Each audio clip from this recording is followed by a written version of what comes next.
De polémique à gauche, de polémique à droite, le Congo s'embrase. Tout le monde aujourd'hui parle de discours de haine. On a amplifié les propos du général Sylvain Ekenge. Puis on en fait, même ceux qui ne parlaient pas, les Roubérois sont montés au créneau pour fustiger ce discours. Mais pendant ce temps, Roubérois n'est jamais sorti pour condamner l'agression dont nous sommes objets par le Rwanda. Roubérois n'est jamais sorti depuis que tous ces gens se font massacrer, que ce soit à Goma, que ce soit à Bukavu, que ce soit plus récemment à Uvira. Non, c'est un fait banal. Mais quand un général dit des choses tout haut, des choses qui se disent dans les coulisses, qui se racontent à gauche, à droite, oh, voilà, un discours de la haine. C'est le Congo qui est par-dessus tout. Les Belges s'en mêlent. Je suivais encore le ministère des Affaires étrangères de France qui veut aussi prendre parole pour nous dire clairement qu'on doit bannir le discours de la haine. De quelle haine on veut parler? Ce même genre de discours-là, je veux vous le dire, c'est fait à tous les jours ici, à l'encontre de la tribu que vous connaissez.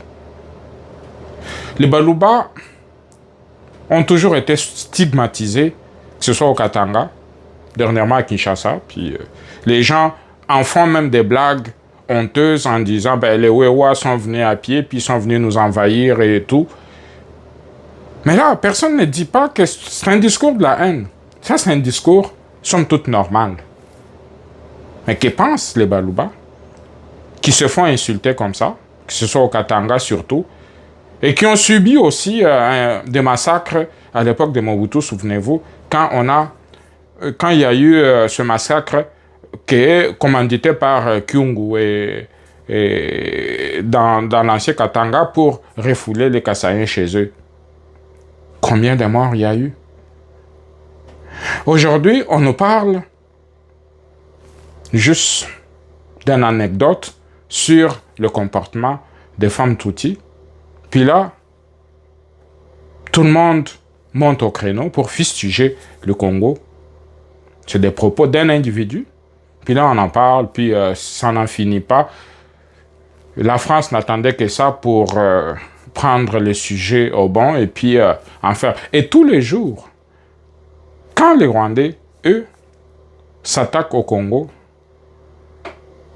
quand les Tutsis, soi-disant congolais, soi-disant Banyamulenge, qui en réalité sont juste des Rwandais tout court, se sont réjouis à Uvira quand Uvira a été pris, puis tout ce monde-là ont dansé, ont fait des chansons. Non, c'est pas un discours de la haine. C'est la bravoure. Et là, on se retrouve dans une situation où juste un propos, une anecdote sorti par le général, là, la toile s'embrase. Non. Soyons un peu plus sérieux. Il y a pire que ça, là. Quand les Baluba se font attaquer par d'autres tribus ou d'autres petits peuples, je ne parle pas de façon générale des Congolais, mais quelques individus jaloux, pour la plupart du temps, ça fait rire du monde. Il n'y a personne qui s'en offusque. On dit, écoutez, c'est ça. Pourtant, ces gens-là ont connu un génocide à l'époque de Mobutu. Quand les Katangais, instrumentalisés par des politiciens, ont massacré des Kassaïens, les ont obligés à retourner au Kasaï à pied. Beaucoup sont morts en cours de route. Je ne sais pas si des jeunes générations sont au courant de cet épisode de notre République. Aujourd'hui, là, pas plus tard qu'hier, j'ai entendu un autre discours venant de quelqu'un des membres influents du M23 qui parle que les Kassaïens, les Baluba sont rendus partout au Bas-Congo, puis ils font ceci, puis ils font cela, puis ils sont à Kinshasa, et qu'il faut les retourner au Kasaï. Il me semble que ces gens-là sont au Congo et sont des Congolais. Quand Quand bien même vous n'êtes pas capable de vous en prendre aux étrangers qui viennent piller nos ressources, aux Rwandais qui viennent sous prétexte de vous aider, vous, le M23, mais qui en réalité sont en train de piller devant vous nos ressources, les emportent jour et nuit par camion entier vers le Rwanda. Qu'est-ce que vous dites? Magloire Paluku, qui a essayé de juste s'opposer à la décision de nommer un gouverneur seulement, qu'est-ce qu'on a fait de lui? Aujourd'hui, il n'est plus. Et là, vous avez le kilo de pouvoir fustiger que les Baluba. En réalité, vous ne vous attaquez pas aux Baluba. Dites clairement qu'on s'attaque à Tshisekedi. Dites clairement que nous n'aimons pas Tshisekedi. Je peux vous comprendre. Ça, c'est un droit légitime à tout citoyen. Mais commencer à s'attaquer aux Baluba, dire que on doit chasser les Baluba, que ce soit de Kinshasa, puis que ce soit du Bas-Congo, que ce soit d'un peu partout au Congo, c'est de la lâcheté. De la lâcheté, pourquoi? Puisque quand vous regardez cette histoire, vous vous rendez compte que c'est teinté de jalousie. Ces gens-là, ils ne viennent pas quémander, ils viennent travailler. Ils viennent faire ce qu'ils peuvent faire dans leur pays. Après que vous me dites, dites-moi aujourd'hui là que les Baluba ne sont plus des Congolais, puis à partir de ce moment-là, on va commencer à se parler. Mais tant qu'ils sont considérés parmi les tribus fondateurs du Congo, ils ont le droit de se promener ou d'aller habiter où ils veulent sur le territoire congolais sans demander d'autorisation à qui que ce soit. Quand les Henri Magie viennent nous dire aujourd'hui, ce qui a été hier le discours aussi de Daniel Safou, qui avait dit en son temps que Balou-Baté, c'est quoi l'affaire? Tu peux dire Tshisekedi, mais tu ne peux pas dire Balou-Baté. Pour quelle raison? Ces gens-là, pour la plupart, font du mieux qu'ils peuvent pour élever leurs enfants, pour les faire étudier, pour travailler dur par rapport à ce qui les tient à cœur. Mais là, aujourd'hui, quand ce discours sort et que des gens colportent tout ça, c'est pas grave. C'est pas un discours de la haine. C'est juste un point de vue. Puisque, depuis que ces propos-là circulent, j'ai pas vu ni la France, ni la Belgique s'empresser pour condamner. Tiens. Pourquoi? Puisque on veut rentrer, ceux qui n'ont pas pu obtenir à travers des accords qu'on vient de signer avec des Américains pour des investissements profonds au Congo, ils ne trouvent pas par quelle fenêtre rentrer. Bon, Sylvain Ekenge leur a donné une passe en or pour pouvoir leur donner de la voix, puis condamner ceux qui peuvent condamner, puis nous traiter de tous les maux, qu'on est des xénophobes, qu'on est on développe la haine envers les Tutsis. Pour quelle raison? Pour des raisons inavouées. Leur soutien principal, le Rwanda, ne s'est plus au donner de la tête. Ils ont été condamnés par la planète entière. Ils ont été dénoncés par tout le monde. Aujourd'hui, ils ne savent pas où aller. Et comme prétexte, qu'est-ce qu'ils trouvent de mieux à faire? C'est, non. On a de la haine contre les Banyamulenge. Mais même le Banyamulenge, là, comme un autre troubadour que j'ai vu dire qu'on doit faire des Congolais, nos esclaves, ils doivent nettoyer nos toilettes. Ça, c'est pas un discours de la haine, là. Ça, c'est un discours, somme toute, normal. Comment vous pouvez m'expliquer ça? Il n'y a pas de tollé. Mais il suffit qu'un Congolais, de façon isolée, donne son point de vue qui ne plaît pas aux autres, puis ça devient... Non, c'est de la haine. Citez-moi le peuple qui a été massacré au Congo, comme l'ont été des Baluba au Katanga. Ngunz Karliband et Kyungu ont fait massacrer, avec la complicité de Mobutu, des centaines de milliers de Kasaïens qui ont abandonné leurs biens confisqués par ce bourreau-là. Des gens massacrés. Des prêtres ont dénoncé même des gens qui se cachaient dans leur couvent. C'est ça, cet épisode-là, pour ceux qui ne le savent pas, existe. Les Baluba se sont retroussés les manches.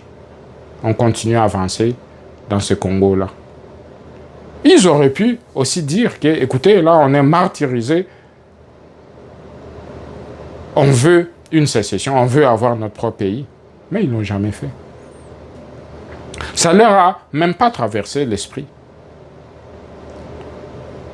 Ils se sont ressaisis. Certains sont même retournés au Katanga.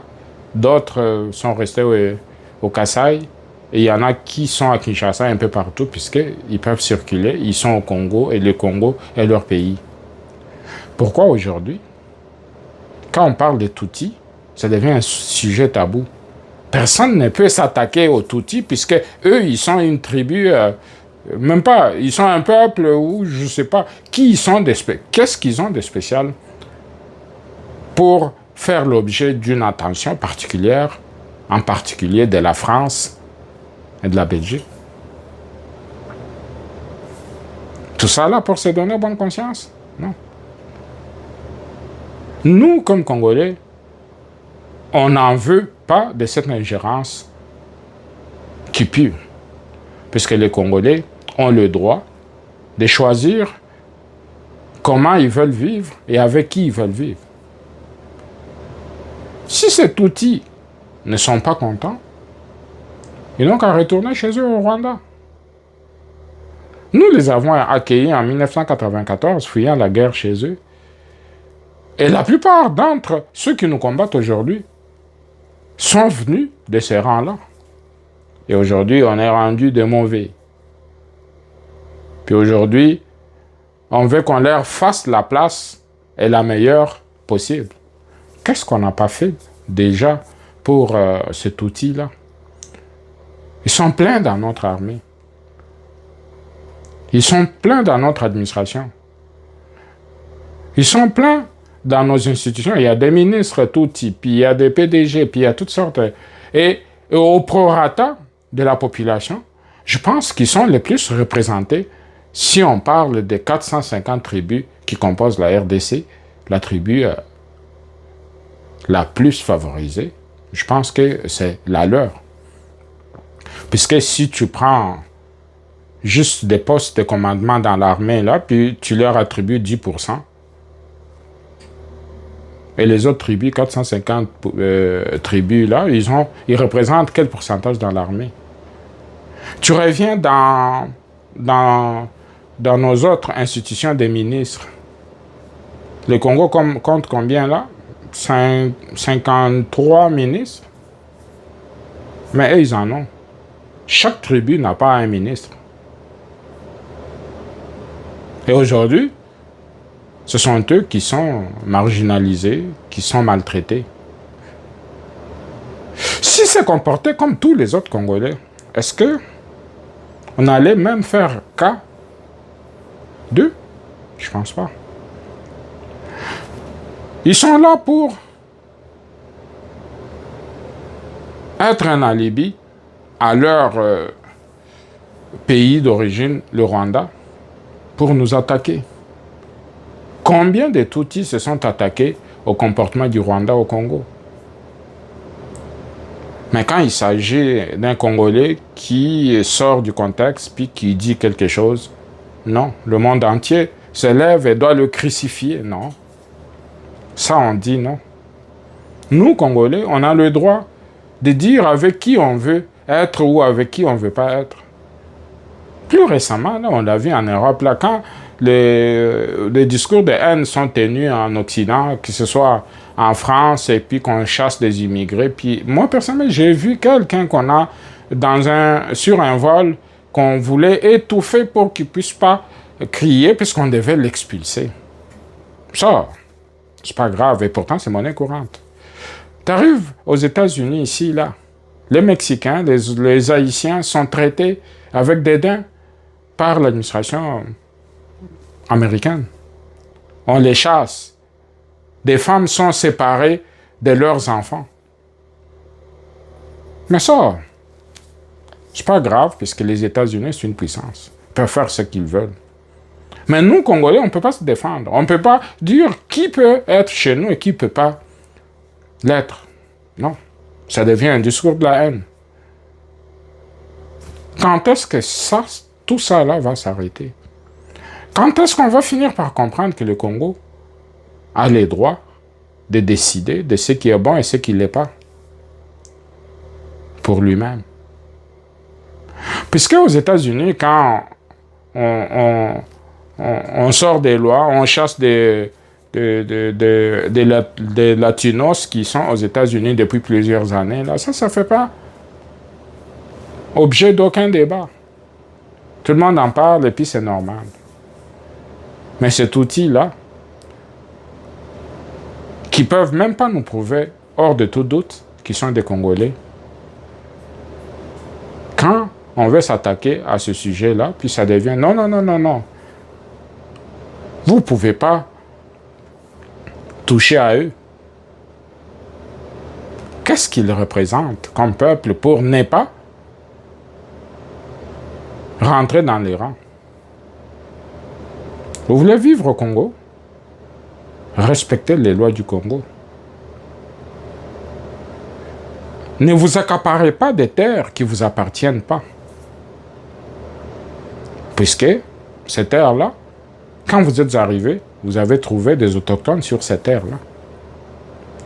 Vous ne pouvez pas du jour au lendemain créer un concept de Banyamulenge puis une tribu qui n'a jamais existé quand le Congo a été constitué comme pays en 1885 lors de la conférence de Berlin, un peu plus avant, quand le roi Léopold II a occupé ce territoire-là. Non. Soyez un peu plus sérieux. Vous voulez vivre au Congo?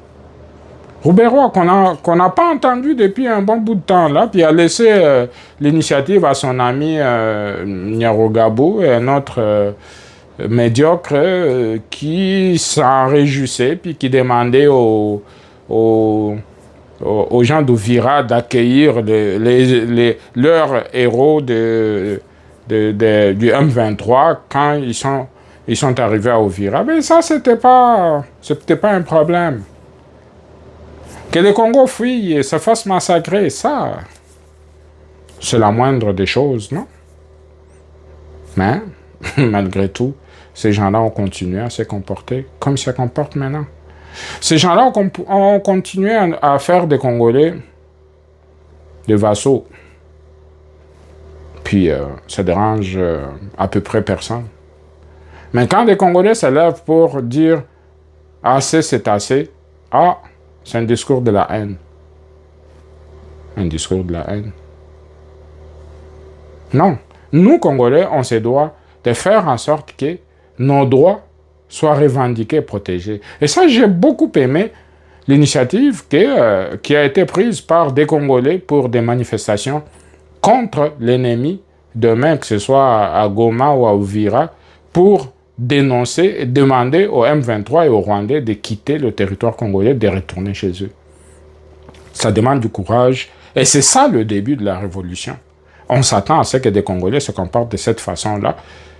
Puisque rester bras croisés, puis attendre que ces gens-là vous massacrent, puis vous exterminent, mieux vaut mourir d'une balle dans la tête courageusement en disant des vérités devant l'ennemi, que de se cacher, puis de se faire tirer une balle dans le dos. Et ça, j'apprécie l'initiative des Congolais et des Congolaises qui ont décidé de braver la peur pour organiser cette manifestation qui va avoir lieu dans des zones occupées par ces rebelles. Et ça dénote clairement que les gens en ont assez d'être maltraités, en ont assez d'être pris pour du n'importe quoi dans leur propre pays. Et ça, c'est un signe de courage à encourager sans vraiment limite. Donc, à tous les Congolais, soyons de cœur avec nos compatriotes qui sont sous des zones occupées, qui continuent à se battre. Encourageons ceux qui sont de bonne foi dans notre armée, puisque, comme vous le savez, c'est une armée qui est une armée que des noms. On a des politiciens qu'on mérite, des gens qui, pour la plupart, sont là pour l'argent, mais nous ne faisons rien comme peuple pour les dénoncer, pour nous lever contre ces gens-là. Les gens s'enrichissent de façon illégale au Congo. Ça dérange presque personne. Non. Comme peuple, là, on doit commencer à nous attaquer à tous ces fléaux, puis à réclamer justice. En même temps, ce qui est certain, c'est un peuple lui-même qui est inconscient, où le vol, le détournement est à tous les niveaux. Mais on veut demander au gouvernement de faire des lois et des vrais pour faire en sorte que tout ça là s'arrête. Et bon, pour revenir, puisque là, je m'égare un peu là, puisque sur le fait, il y a beaucoup de choses à dire au Congo, puis des choses qui ne vont pas, pour lesquelles on va s'attaquer cette année nouvelle. Mais en même temps, on reste focus sur la guerre à l'Est qui doit s'arrêter et le plus tôt possible. Beaucoup de courage à tout le monde. Je sais que c'est une nouvelle année. Je ne veux pas nous dire bonne fête quand ça brûle à l'Est. Ce n'est pas encore le moment de fêter. On fêtera quand on verra les investissements américains, quand des emplois vont se créer. On fêtera quand le Congo sera libéré de tous ses ennemis. On fêtera quand le Congo retrouvera ses frontières intactes et sans incursion d'ennemis. Bonne soirée à tout le monde.